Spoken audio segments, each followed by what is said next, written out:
You're watching HFO-TV. Welcome back to HFO-TV. I'm Greg Frick, partner here at HFO Investment Real Estate. Here today to talk with Heidi McCauley, Vice President of USI Insurance in the Property and Casualty Division, about the barbecue grilling and safeguards now that summer's upon us. Thank you for coming again. Thank you for having me. So now that the weather's warming up, well, not today, but hopefully later today, when do most of the accidents involving gas grills in relation to apartments happen? First of all, we're in average, we're talking about 600 fires, explosions related to propane tank gas grill use each year. And those are usually going to happen right at the beginning of warm season on first ignite or shortly after you've refilled and reattached the propane tank to the grill. Those sorts of fire losses usually are on average about $140 million of property losses a year.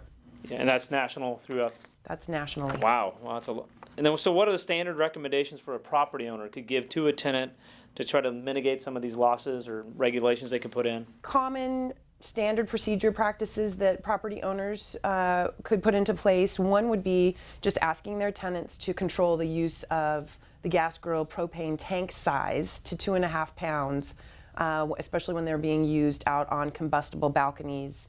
Completely prohibiting charcoal or any other sort of open flame. Always making sure fire extinguishers are on hand and available. Another great recommendation to an owner would be to implement a renter's insurance program. And so then for doing that, what are some of the other tips for an owner that could do to kind of implement that program? Because I know I just saw something in the multifamily executive. Under 1/3 of the tenants have renter's insurance currently, and how do we get, what could a program an owner could do to kind of increase that number? So there's a variety of ways. USI actually has an exclusive renter's insurance program. So an interested owner could contact me. My information is on the website.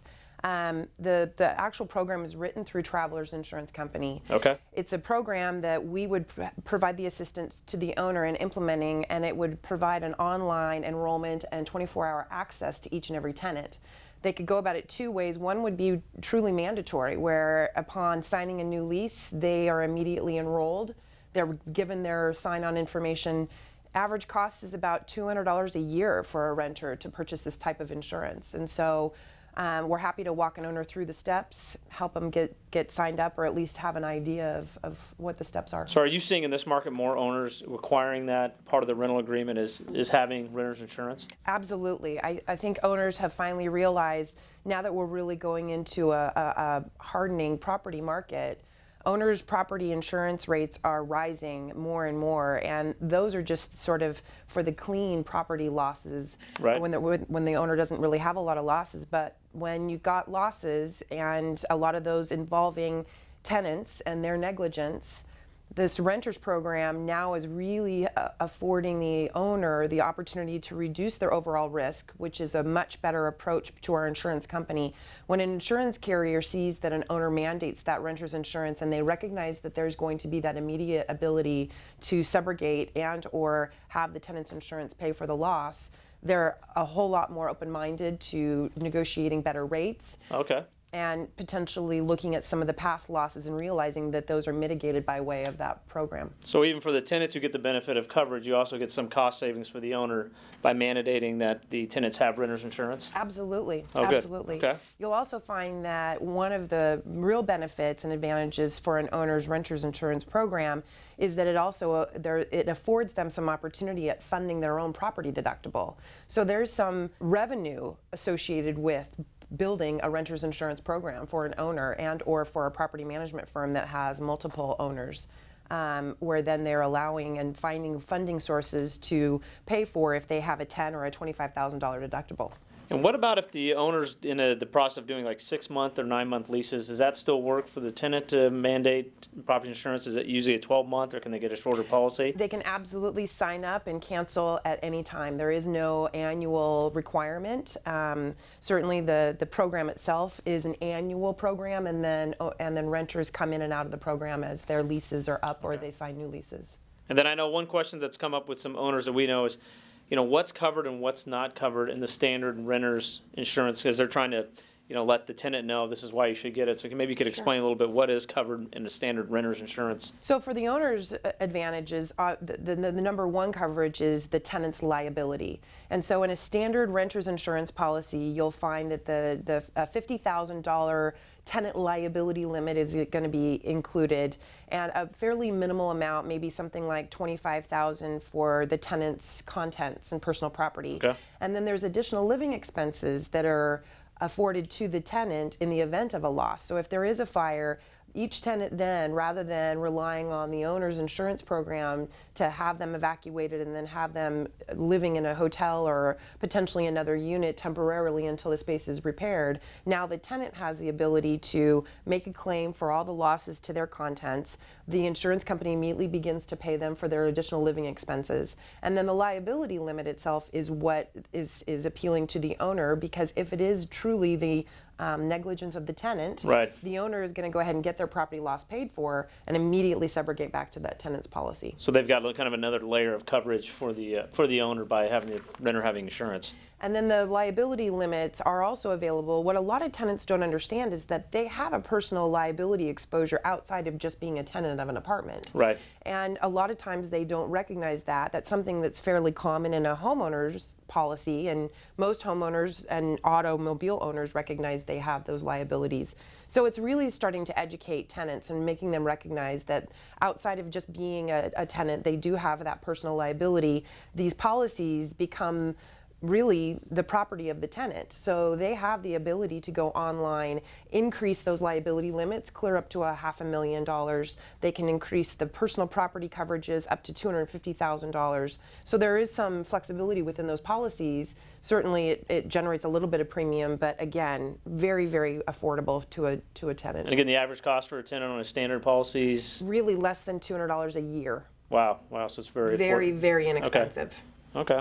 And so then how would rent insurance program help an owner in the event of a fire caused by negligence of a tenant, say with an outdoor grill like we just talked about? Sure. I mean, if we were to take that very scenario and we had a tenant who was out on a patio, and you've seen it time and time again, we turn on the news first thing in the morning and you see an apartment community that's just sustained a pretty significant fire, and finally they discover the source of the fire was somebody that didn't put out the charcoal. Right. They put it in a combustible container and thought that it would be fine overnight.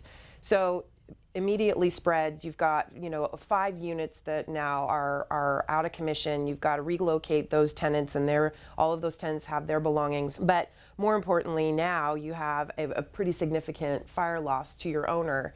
The owner basically is going to go about his business the normal way and file his insurance claim with his insurance carrier. They'll immediately respond to the claim and get it adjusted and get it paid for. They'll have the deductible. So right, again, that $10,000 to $25,000 deductible can be pretty sizable. And then the insurance company, as soon as they're advised and recognize that there are tenants insurance policies available, they then can discover that it was in fact the fire on the tenant's balcony that caused the loss, and immediately file that subrogation claim to that policy. If it's $50,000 liability, then that's really all they can expect to recover. It's again one of those where owners may say, I would like you to have $100,000 or a $250,000 limit. Regardless, $50,000 is still a nice recovery right, on a loss that otherwise they would be paying out of their own insurance. But for the owner, it's not like they're not going after the insurance. Their insurance is going after that other, the tenant's insurance, so to speak. Absolutely. Right. It takes all of the legal issues out of the formula, and it immediately allows for very clear subrogation in the hands of the insurance companies. Good. And it's a very smooth process. We've seen it time and time again. We've had fire losses that's near around a $65,000 mark. $50,000 of it is immediately recovered from the insurance company.